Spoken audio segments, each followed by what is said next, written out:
Hi everyone, welcome back to my channel. Today we're going to be talking about part 5 of NXIVM and Keith Raniere, the Cult of Personality. So if you haven't seen parts 1 through 4, I can't review it. They're too long, there's too much to capture.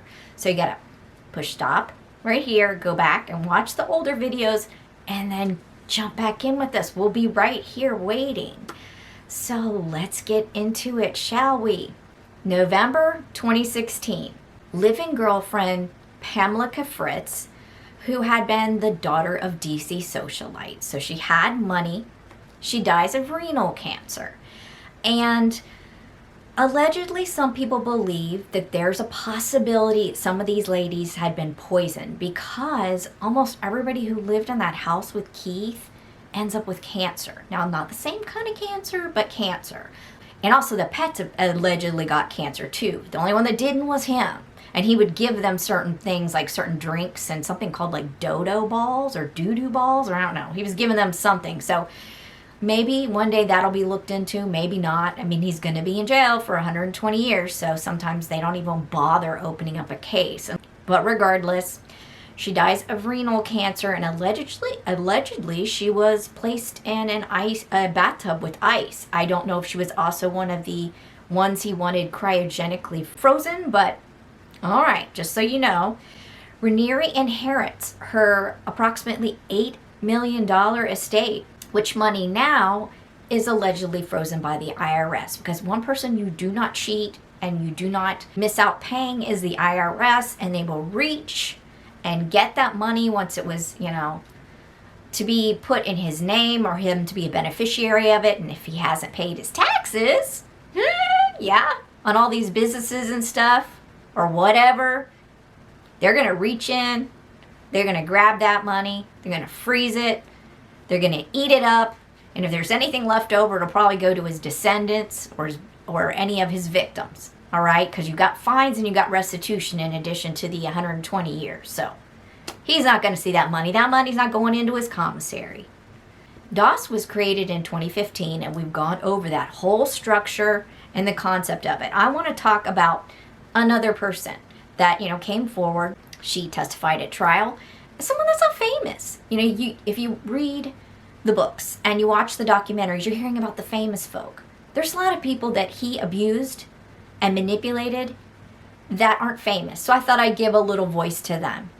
April 18th, 2016, Allison Mack allegedly was pressuring a woman named Nicole to join DOS, all right? And she did join DOS. Nicole was an actress, all right? Allison Mack was an actress, is an actress, I guess. And Nicole's looking to be mentored by Allison, and she's told about this women empowerment group and stuff. So that was her in. That was her get. That was her reason to join DOS. She had not ever met Raniere. She didn't really, know it had anything to do with Raniere. And allegedly, she'd been pitched the DOS and given initial collateral. And at some point, I don't know if it was after the second pitch or later, she tries to leave. And allegedly, Allison Mack told her that leaving wasn't an option. So she felt legitimately trapped. She tried to leave, but she was trapped. This is her testimony. So she was also starting to get that seduction assignment that so many of the slaves that Keith was interested in having relations with, he would sit there like a spider and have one of his slaves give the seduction assignment to one of their slaves. So they'd come to him acting like they're getting one over on him, but he'd meanwhile set the whole damn thing up. Nicole testified at court that she was tasked initially to text Raniere, this man she's never met. And so what she does, because she's been pestered to text him and to meet him, that she basically, I gotta read it because this is what she texts to Keith, Nicole, she never met. But Allison told me to be honest with you, and the truth is that Allison's trying to push me, or I assume push against my fears, and is going to stand in a cold shower if I don't figure out how to hear back from you by 3 a.m. Yeah, that's happening. I would personally prefer not to have her do that. I know, shocking. So I love her sarcasm. It comes through in the text, and that she's being very bold and like being like, dude, she's asking me to do this. So she's being sarcastic about this challenge, probably thinking that this intelligent, high IQ dude would respond in kind. And this is how he responds. Raniere replies to her frankness, quote, "Oh dear, how far do you want me to go?" Also, the thing with Allison and the shower is not a good lever for me, but more of ethics later. That's what he responds. So in other words, he's saying like, he's trying to be sort of coy, and then he's talking about Allison in the showers, and he doesn't give two craps about Allison taking the cold shower, so that's not a lever for me. You're gonna have to do better than that. And more of ethics later is almost implying like, this is kind of an ethical breach to come at me this way. Is that not crazy? This guy. So I had a bad word that I put next to this, but I won't read it. What I thought of him. According to Nicole's testimony, Allison Mack set up an interview for Nicole at Allison's own agency, her acting, her agent, and an off-Broadway audition for Nicole. So Nicole really was getting something out of it initially. She thought, oh my gosh, I'm meeting with her agent, and I've got an off-Broadway audition, and this is great, women's empowerment and stuff. So, Nicole was interested initially in this mentorship. That's what she thought it was about. But Nicole begins staying with Allison. See, Allison's living in Clifton Park in Albany, New York, and Nicole's living in Brooklyn. And so she's got to get there. And she's living in Brooklyn with a roommate, so she doesn't have all this extra money to be going to and fro, so it's starting to cause like a bit of a hardship, and we'll get to this later, why the money is an issue. She starts staying with Allison a couple nights a week, or whenever she needs to be there. Master tells her to come. And Nicole peeps out the window, and now think they're in Clifton Park, and a lot of these people have their houses, and Keith's going on these midnight ramblings, walking around. So she actually spots Raniere outside on one of his walks, and she just decides to pop out and say hi to this guy, to go ahead and meet him, and they go on a walk. They go on this long walk, and she meets Keith, and at the end of the walk, he refers to it as a date. A date. And this freaks Nicole out. She gets legit scared, because this is not what she signed up for. A date with this little gnome, this little hairy gnome. So anyway, she said she was not attracted to Raniere, and told Mac that she felt like this was a huge plot to get her up there for Raniere. And Allison Stone Cold denied it, according to Nicole. In testimony, that's what she said. Like, she just Stone Cold denied it. Trust your gut, Nicole. You were right the whole time. So Allison begins arranging / instructing Nicole to go on these walks with Raniere in the early morning hours, like 2 o'clock in the morning, 3 o'clock in the morning, 4 o'clock in the morning. And Nicole knew that Allison had a mentor in DOS. Okay, she knew that Allison wasn't the head of DOS, but she just had assumed that whoever was Allison's master was a woman. She had no idea it was Raniere. And on May 30th, 2016, Nicole gets an assignment from Allison. Go out there and do anything Raniere asks her to do. She's commanded this. You go out there and you do anything Raniere asks you to do. And Nicole felt like she had no choice, because she had already asked to be out of it, and she was like, that's not an option. They start walking. She goes outside, they start walking. Nicole said, I'll do whatever you want me to do. Okay? She blurts it out to Raniere, and he says, I don't think you mean that. And she goes, I don't. I like you, Nicole. Raniere then tells her, what's the worst thing I could ask you to do? And so Nicole starts freaking out in her mind, because she thought the worst thing he could ask would be like, say, jump off a building or kill somebody else. And Nicole testified later to the court that Raniere got her to imagine the worst thing that he could ask her to do, so that the sexual situations that he's going to be putting her in will seem mild in comparison. I'm not asking you to kill somebody. So then what he does ask her to do doesn't seem as traumatic or mild. So the next evening, by the way, he says, come back when you mean it. He doesn't like someone who's not slathering over him and totally into it. So she went back to Allison's house. The next evening, Allison tells her to go on a walk with Keith. And she knows she's going to have to mean it this time. This is where the horror comes in, guys. So they go through this walking charade, and he takes her by the hand into a house. Now keep in mind, he's got many different places that he can go to in this neighborhood. So he takes her by the hand into a house. She doesn't know this house. and he has her take her clothes off. And he looks her over and he comments on her body. Typical Raniere MO, all right? He has her put her clothes back on and he blindfolds her. This is where, to me, the horror begins. I can't even imagine this situation. He puts her in a car and he drives. He proceeds to drive with her with the blindfold on. She doesn't really not know this man. And he walks her through a wood. She can tell that he's walking her through woods. You know what it's like. You can hear the animals. You can hear the leaves and the twigs crunching under your feet. He takes her into some cabin. He has her get undressed and he ties her down to a table. Someone begins oral on her. And she realizes that Keith is talking while this is happening. So she's literally terrified because he's walking around her as this whole horrible situation's going on, and he's taking in her sexual history. He's asking her questions as this is going on.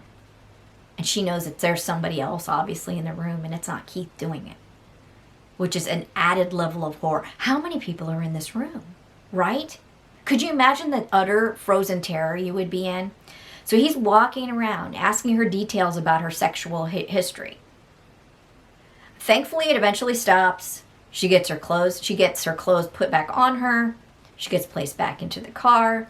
At some point, I guess when they get back, she's allowed to take the blindfolds taken off of her. And Keith allegedly attempts to reframe this incident.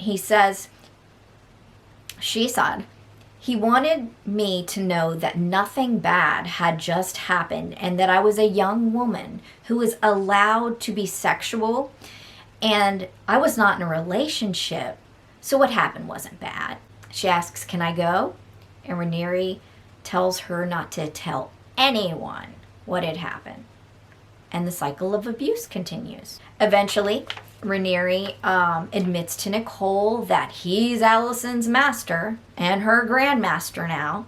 And allegedly, Allison told Nicole this. You know what? You've been abused. You've been physically abused. And allegedly, Allison said this to Nicole. Isn't it so cool that Keith is working on my sexuality through you? Nicole remained in DOS for 1 year and 2 weeks after the shack incident. Raniere allegedly likened it to an arranged marriage and that Nicole would learn to love him and Allison eventually. Yeah, right. Nicole asks Raniere to just be friends. She was trying everything she could to get out of it, to try to reason with him, let's just be friends, and to take the sexual relationship out of it. And he tells her, allegedly, that she didn't have enough life experience to be his friend. She did not have enough going for her to relate to him and to be his friend, and it had to be sexual. That's what he said. So she would cry, wouldn't you? She would cry, and he would stare into her eyes and say this. I'm going to give it to you. I don't need you. I have plenty of beautiful women to have sex with. I don't need you. Like, he's doing her this massive favor, this massive spiritual developmental favor by abusing her. And then when she cries, he's got to let her know that he doesn't need her at all. But he needed a breaker. He needed a breaker to build her back as a strong woman. Nicole told Raniere that she liked another man, and he wanted Nicole to give him 1 year. Again, with the give me a year, give me 5 years. 1 year would have turned into 5 years. So he asks for a 1 year commitment, and Nicole said she felt trapped, obviously, but tried to make the best of it. I'm sure she was like the others that just tried to keep sweet and to stay out from under his anger. And at one point, she hints that she wanted to leave DOS, okay? And Raniere gives her an allegorical tale wherein the person ends up dying, all right? And so what she read between the lines of his allegory was, it implied basically that one does not leave of their own accord, so they don't leave alive. She was trapped. So Nicole ends up finding out that India Oxenberg was also one of Allison's slaves, because at one point the pretense was dropped and all the slaves were allowed to know everybody in their same line under the same master. And Nicole testified that India was on a 500 calorie a day diet for a year. And Nicole also, like I said, met the other slaves, that they would engage in acts of care, which we talked about before. She said she absolutely hated the family photo wherein they all had to stand there with their bits out, you know, showing Keith their branding. And also she said they all called it a church service. This meeting of the slaves was called a church service. So everything essentially that you hold dear and love has to be debased, right? You know, she has some spunk, this Brooklyn girl. I like her. She said, quote, "How is it empowering to make us take off our clothes and send photos, nude photos, to a man?" You're right. How was it empowering? It wasn't empowering. And to talk about how some of the older members were faring, in January of 2017, member Sally Brink, she had been over a 20-year member of NXIVM/ESP. She was diagnosed with breast cancer. And allegedly, another member told her, likely at Raniere's behest, all right, because he would have other people be his mouthpieces commonly. So I think she recognizes as likely at Raniere's behest. They told her that she gave herself breast cancer just to get the attention of her husband. She was shunned for being sick by some of the members. And allegedly, the NXIVM leadership told her it would be the ethical decision to just go ahead and die. So she starts a GoFundMe, which raises approximately $42,000 for her treatment. But none of the real big, deep pocket folks even donate it. Yeah, that's how well they treated their old guard members. Also, in January 2017, that's when Bonnie Peace, that's Mark Vicenti's wife, decides to leave NXIVM. All these dates are kind of approximate because there was a lot of people going in and out and leaving and telling other people things, and so it gets kind of confusing. So these are rather approximate. Allegedly, she told Raniere. So Bonnie told Raniere that the company was not run on its purported values, but run instead on fear and coercion. That's the understatement of the year, Bonnie, right? Allegedly, Raniere responded to Bonnie by telling her not to be a squeaky wheel. Because squeaky wheels didn't get the grease. They got the lawsuits, basically, in my opinion. March 27th, 2017. Allegedly also, investigators from the FBI served a search warrant on Nancy Salzman's residence. Okay, so think, if I have this correctly, this is before some of the other people started defecting. So you gotta wonder who got that stirred up. Some people think it might have been, say, Kristen Keefe.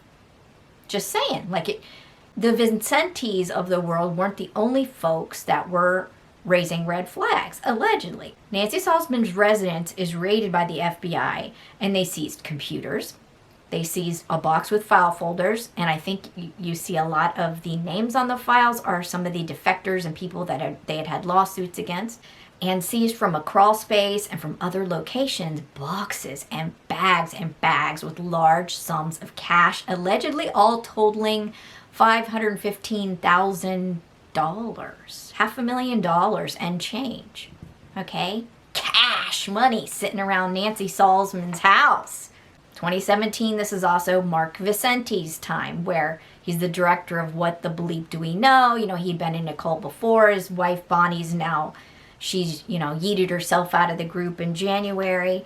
He's now recording himself. I think he always recorded himself, by the way, as a filmmaker. But he's recording himself and his conversations because he feels he's going to be attacked, right? Due to Bonnie's defection. So Vicenti, he had also, strangely enough, created an anti-cult film for Raniere in the past. Yeah, I mean, it's crazy. So anyway, Sarah Edmondson and Mark, they had been running a center, and I believe it was in Canada. I could be wrong, but Sarah and Mark had been running a center. And when you're running a center, that's when you could really be making the money. So they had been enrolling people, and they had been making quite a bit of commissions off the recruits. So they weren't a low-level person that would leave. Some of the worst Keith Raniere comments were caught on film, and I believe it is due to Mark's constant filming. And I just want to say, let's just add this in, because if you watch his documentary with Sarah, you're going to hear some of the horrible things that Raniere said. And I don't even know if I can play it on YouTube, but he talks about how to essay a baby, And this is Raniere's quote, "I could maybe make a baby that's very capable," and use the R word there. A baby, he said that. And I'm sure it was some kind of allegory or some kind of thing he was trying to make some kind of point, but he said that. And he also says, "It isn't rape if the victim doesn't choose to see it that way." So this is the kind of stuff, this old footage that they end up digging up and compiling on Raniere. Raniere also was holding forth on the age of consent in some of this old footage, and he had said on the age of consent, some kids are perfectly happy with it. And in other words, underage kids having sex with older folks. Around April 17th, 2017, Mark Vicente gets a call from Catherine Oxenberg. That's India Oxenberg's mother. And you probably are well aware of these folks because they have their respective documentaries out. And Catherine calls Mark with concerns about her daughter, India, being in a secret society and her welfare. So Vicente, allegedly, I think this happens in May, Vicente, who's still in the group in May, brings pies and cakes over to India's house, I guess India's mother's house, because it was her birthday. She flew into, I guess, LA or California. And so he brings over these pies or cakes to her birthday party.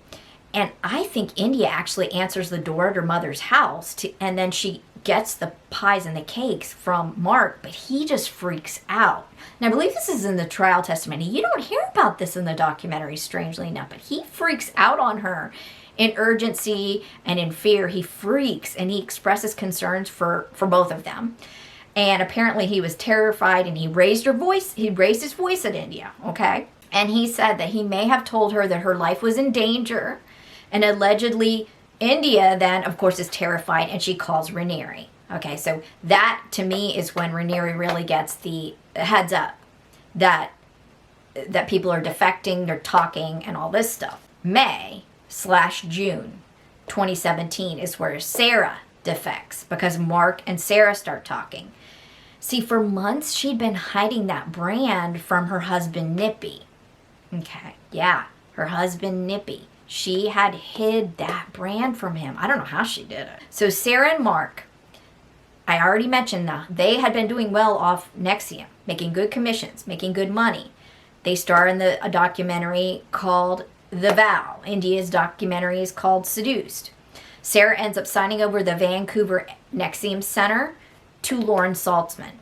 On May 26th to May 28th, a DOS member, okay, one of the ones in the inner circle, is buying BDSM gear and equipment for the dungeon for extreme restraints. I'm talking cages for humans, shock collars, the whole nine. So they're still going on as planned until that New York Times article, things start going public, and then allegedly the second part of this big order for this dungeon got canceled. So meanwhile, on May 26th and May 31st, this is when Mark Vicente allegedly goes to the FBI.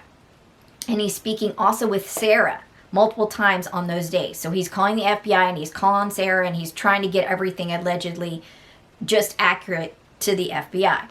Allegedly to facilitate Sarah and other members' information getting to the FBI. Okay, so he was kind of, I guess, being sort of like a mouthpiece for everybody. So he ends up speaking with the FBI in both Albany and the Northern District of New York. On the May 31st call with the FBI, Vicente said that he was trying to prevent an upcoming branding ceremony that he had heard about. But he didn't tell the FBI, hey, I'm trying to prevent an upcoming branding ceremony. He just was trying to really raise the red flags. I guess we thought they'd just bust in there and then it would end up stopping the branding ceremony. But I just thought I'd add that. This is some of the stuff I didn't see in the documentary, but I did see in the court testimony. Now, this is for the date I'm not 100% sure of, because in June 2017, there's a coach summit, and allegedly this is when Nippy, Sarah's husband, had a shouting match with Lauren, or shouted at Lauren, because according to India, Nippy had seen Sarah's brand and that all hell had broken loose at this coach summit. So Nippy, who is Sarah's husband, he was really pissed, and he made DOS known by having an upset, loud conversation with Laura about branding his wife that other people overheard. So the concept of the brand not being Keith's initials was allegedly floated around at this point, because now things are becoming known to outsiders. And so Nippy, spilling the beans all over the place at a coach summit, Keith allegedly told the first line slaves that the party line was going to be that Keith was not associated in any way with DOS. So DOS was something the women wanted to do. He had nothing to do with it. Oh yeah, they might have asked for some tech that he approved of, but he had nothing to do with the DOS. He was disassociating himself with the DOS, all right? He was trying to say, I had nothing to do with it. And believe it or not, the defectors had to try to get the press interested and the authorities interested in going after NXIVM and Raniere. They didn't just pop up and print it right away because it was salacious and they just jumped on it. I don't know if they were scared of being sued. Well, think of all the groups that had been sued by NXIVM. But long story short, they didn't hop on it right away, and they had to get interest and traction to get the New York Times into it. And then once they got into it, then the train was on the tracks, and then everybody started hearing about it. And October 2017 is when the New York Times published the article regarding DOS. And again, that's the sensational part of it. Let's take it all the way back to when he first started ESP. He was, in my opinion, committing criminal acts way back when. But of course, the branding is sensational. But I submit to you that the mental branding is just as bad as the physical branding. I mean, yes, the physical branding is painful, but you can maybe get it taken off you. What they've done to your mind is so much harder to fix and heal. So anyway, after the public exposure, there was a mass de-enrollment in NXIVM. You wonder why, like people ran for the hills. And so Nicole, that we talked about, the one with the cabin and the whole nine with the blindfold and she meets the group face to face. She's bold. This Nicole, I like this bold. She meets the group face to face to confirm that she's leaving. I'm leaving you. She didn't just run. She met them and told them to their faces. And when she told Raniere that she was leaving, he asks if she's going to give him back the $10,000 he gave her to cover the expenses when she used to schlep from Brooklyn to Albany. Because at one point she had cried and she was trying everything, this is in the past, to get out of this group. And she was like, I can't even afford to get here and stuff. And he gave her like a bag of money to take the money out for whenever she needed to travel. Okay? He gave it to her because she was saying, I can't even afford to do this. He gave her the money, and then he was like trying to be like, well, you owe me the money back. This guy, he is a piece of work. In 2018, the group was still trying to continue life as normal. Allegedly, Nancy Salzman was still trying to cure Tourette's and stuff. So they were still continuing. Keith eventually runs to Mexico, right? Now think, they have a center there. They have a whole group of support system. They have a group there. And so that was a safe place for him seemingly to run. Also, the Big Pocket had an island in Fiji. He didn't run there. And he didn't run to a place that he couldn't be taken back from. So Keith runs to Mexico with a few of his select inner circle. Mind you, Lauren Salzman, she visited Keith Raniere 5 times while he was in Mexico, hoping against hope that he's finally ready to start the fertility treatments to give her the promised avatar baby. He refused to take the initial blood tests to start these fertility treatments. Instead, what he did was wax philosophical about creating his own fertility center. Lauren, he was never going to give you an avatar baby. He wasn't. He was scamming you to the very end. So March 10th, 2018, Mark Vicente emails some of the people that were formerly in ESP and NXIVM. I think they were older defectors and newer defectors and inner circle people that had just left. And I think the title of the email was Grab a Glass of Wine.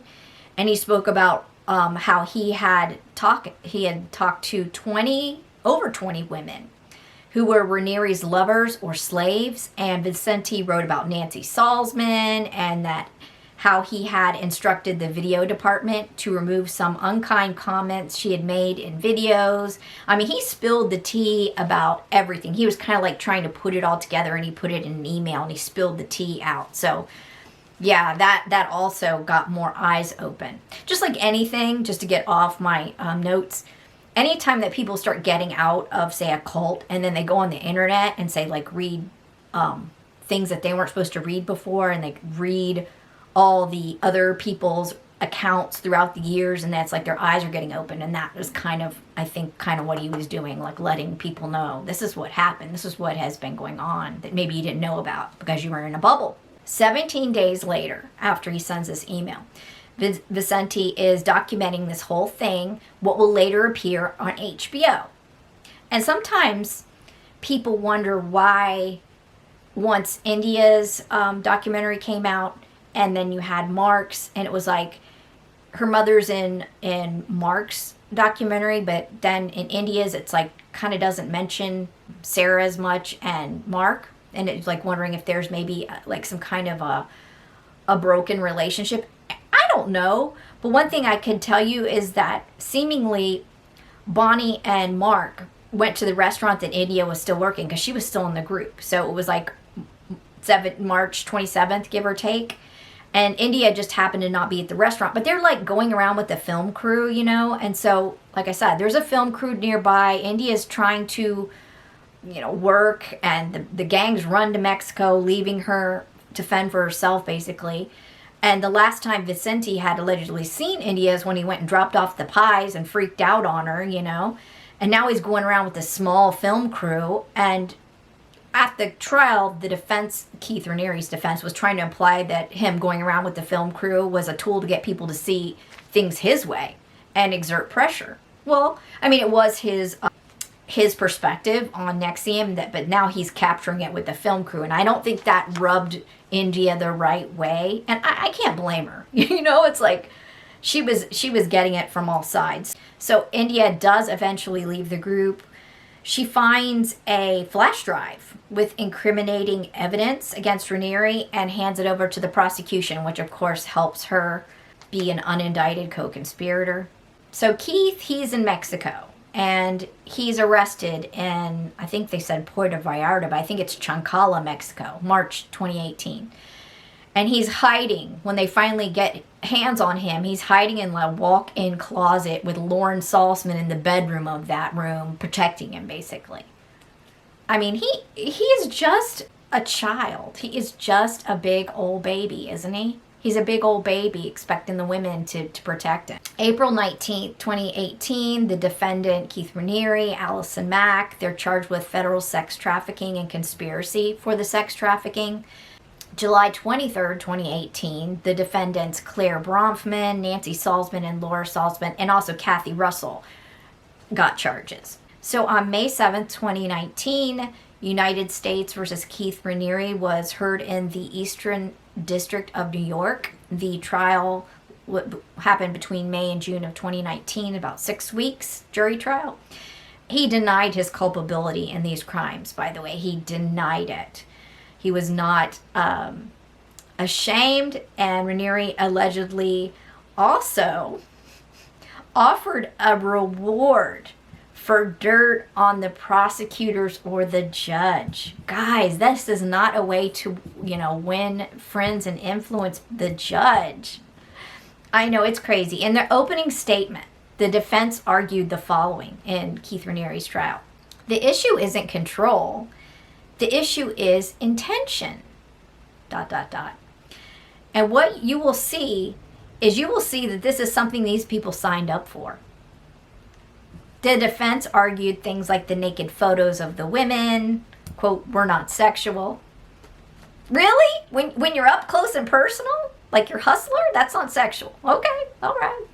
And essentially that Raniere was working with their vulnerabilities. He was helping them with their vulnerabilities. Have you ever been to a therapist? Did they ever require you to take your clothes off and help you with your vulnerabilities? I mean, I put laugh out loud. I mean, it's not funny. It is truly not funny. But, you know, that he even had his defense attorney argue this is just beyond the pale, you know. So anyway, the defense admitted that Raniere was the head of DOS, and mentioned the concept of collateral did not even start with DOS. That's true. That is true. The defense argued that none of the collateral was released, seemingly also true. But the threat of it being released was good enough. The fact that you never then turn around and followed through with the complete extortion, oh, good for you, right? But allegedly no one knows where the collateral is today. That's not good. So the argument that the collateral was not released does not really truly hold much weight legally, because the fear that the collateral would be released was enough. He got them to do what he wanted them to. Raniere did not put on a full-body defense at trial. The state's witnesses were cross-examined, but he did not put on his own defense. On June 19th, 2019, he was found guilty of all 7 charges. In summary, I'm just going to give you a summary. The racketeering had 14 acts of the racketeering. That's kind of like organized crime, illegal activity, that kind of stuff. We have a conspiracy and things like that. So he had racketeering conspiracy, he had 2 acts on that. He had wire fraud conspiracy. He had sex trafficking. He had sex trafficking conspiracy. He had attempted sex trafficking, and also had forced labor conspiracy. So we're talking about, like, say, the sex exploitation of Jane Doe 2, alien smuggling, visa fraud, trafficking of Daniela and Camilla, unlawful surveillance of individuals, the NXIVM enemies, tracking and monitoring of the email accounts of his enemies, obstruction of justice, like sex trafficking, wire fraud, extortion, identity theft, tax evasion, all that stuff. Guilty, guilty, guilty, 7 times guilty. 15 of Keith's victims delivered victim impact statements. And after those statements were heard, it took only 4 hours for him to be sentenced to 120 years. Not a year too soon, right? The victim impact statements were heartbreaking. They were scary. Camilla spoke. India spoke. Daniela spoke. Tony Natali spoke. She said that the last thing that Raniere told her, because think, she was one of his first girlfriends, remember, back in before ESP, and that she's the one that introduced him to Nancy Salzman. And she said that the last thing Raniere told her when she fled Albany in 1999 was, the next time I see you, you'll be dead or in jail. That's what Raniere told her. I guess, you know what? It's true. Next time she sees him, he's in jail, right? The jail part was right. His attorney made a statement. He is not sorry for his conduct or his choices. Well then, right? Good for you.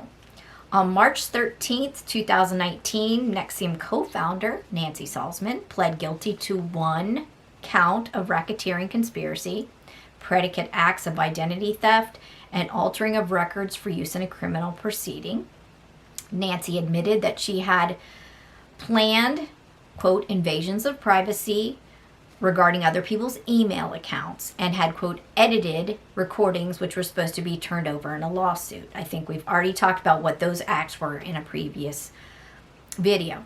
She has not yet been sentenced because COVID, right? March 25th, Lauren Salzman, her daughter, pled guilty to counts of racketeering conspiracy, predicate acts of trafficking and document servitude, state law extortion, and forced labor. She's yet to be sentenced due to COVID. Lauren admitted to harboring Daniela, that was the girl that was kept in a room from March 2010 to April 2012, and for threatening to deport her back to Mexico if she didn't produce certain results. Do what Keith wanted her to do. Yeah. So she admitted to that. We'll see how lenient of a sentence she gets. Claire Bronfman did not get a lenient sentence, but these are different people. And Lauren Salzman actually testified against Keith Raniere. So that will get her some kind of a lighter sentence, than if she had not testified. Nancy, I'm not sure what Nancy's going to get. I think that Nancy will get less than Lauren, okay, because of the charges that are lobbed against them. I think Nancy will get less than Lauren. I'm not sure what Lauren will get. I'm interested to find out. April 20th, 2018, Allison Mack, she was bailed out on $5 million bail. And she pled guilty to counts of racketeering and conspiracy, predicate acts of state law, extortion, and forced labor. Mack has yet to be sentenced due to COVID. Mack's home in Clifton Park, New York, was up for government forfeiture. So I also want to add that in some cases there were also fines and forfeitures involved. In December of 2020, she filed for divorce against Nikki Klein. Allegedly, they were married during a certain time period. And so she's currently on bond at the California home of her parents. So she pled guilty. And she stated, quote, "I was lost. I have come to the conclusion that I must take full responsibility for my conduct, and that's why I'm pleading guilty today. I'm very sorry for the victims of this case. I'm very sorry for who I've hurt through my misguidance, adherence to Keith Raniere's teaching." So Allison Mack will be sentenced, I think, June 30th, 2021. So that is coming up within a month. We should find out the fate of Allison Mack. Yeah, I don't know what kind of a sentence Allison Mack will get, but keep in mind this is a statement from one of the witnesses at trial, Jane Doe 2. She had come forward as a Jessica, all right, at trial. She's now come forward in the public eye. She's a model and an actress. And she stated regarding Allison, quote, "It was basically the worst nightmare come to life. I had a really traumatic childhood. The appeal that they offered something that they said would help you get rid of your limitations. And Allison was her grandmaster, and India was her master in DOS. And Jessica was given the infamous seduction assignment. And she's coming into this with childhood trauma, okay? And she stated, quote, "It was horrifying in that moment. It was a very serious level of betrayal because I trusted Allison. We built a friendship. The assignment was to help remove any of my issues that had to do with being essayed in the past. She was going to put me in a situation to then create harm on harm that I already had at the time." So she was talking about how even though she had essay in her past, Allison sent her in allegedly to do that seduction assignment. And she never ended up going through with it with Raniere. But that just gives you an idea of the kind of stuff that the court has heard when they're looking at how to charge these defendants. April 19th, 2019, Claire Bronfman pled guilty to counts of conspiracy to conceal and harbor aliens for financial gain and fraudulent use of identification. She was sentenced to 81 months, that's 6 years, 9 months. The judge threw the book at her, okay? He threw the book and the gavel at her, sentencing her to more than the guidelines, all right? I mean, I think there's even an appeal on it. So he gave her over the standard guideline for those charges, and the judge said that, quote, she could have distanced herself from him, ... Instead, she chose to double down on her support of Raniere. Also want to note that Sarah Bronfman was not charged with any wrongdoing in connection with NXIVM. The court also fined Claire Bronfman $50,000 and ordered restitution to her victim in the amount of $96,000. So her plea agreement that she entered into with the court allegedly also forfeited $6 million. So she is doing time right now. And then there's a woman named Kathy Russell who is the accountant for NXIVM. She pled guilty, I think, to 1 count of visa fraud. So I don't know that much about her. I do know about the visa fraud with moving the people around that were the illegals. But I don't know of any say victim impact statements that made any that I saw that I could even relate, and I don't know which kind of charge she's going to get. So Keith Raniere, he's in jail. He's going to be in jail. He's going to die in jail. But he's still communicating with the few followers he still has. At least he was pre-sentencing. He was still in communication with them. Apparently some of them gathered outside one of his detention centers and did a happy dance, during COVID to entertain him. Allegedly, pre-sentencing, he was looking to get scrutiny on the judge, get scrutiny on that judge, and the judge needs to know he's being watched. I mean, none of that boded well for Keith to continue that sort of behavior of trying to intimidate. So yeah, he's not ever getting out. He does still have some followers. I think in time that they'll probably just fall back into normal life, one would hope. But you know, you always have people that are in cults or that are the last standouts and maybe will take over somebody's position. But you know, Keith is such a narcissist. I can't imagine him allowing somebody else to take over in his place. But you never know. I don't know. Also, in January of 2020, many of the same defendants that we've discussed here, like Keith Raniere, Allison Mack, and 13 others, they were sued civilly. Because think those were criminal charges in a federal court they were talking about, but you can also sue civilly, you know, for monetary damages. And they are being or have been sued civilly by a good chunk of the victims of DOS and NXIVM.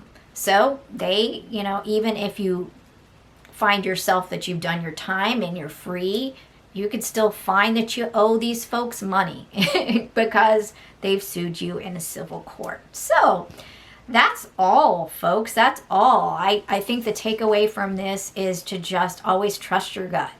When something seems like it is manipulation, if you feel like something isn't right, trust your gut. Don't believe the empty words and the promises. It's kind of ironic to me that the same legal system that Raniere and co. used to weaponize against his followers that left is the same legal system that's now being used against him. And for that I say, congratulations, the law is coming through. So if you stuck through this whole entire series, I want to say thank you so much for watching this. I think you might agree that NXIVM is near impossible to get down into one 15-minute segment and explain what this cult was about. In my opinion, it's a cult. So anyway, I hope you found this informative, and if you did, please hit that like button and hit the subscribe bell, and you'll be notified of the next time I upload a video. I will be doing an update in the Chad Daybell and the Lori Vallow Daybell case. So without further ado, have an excellent day.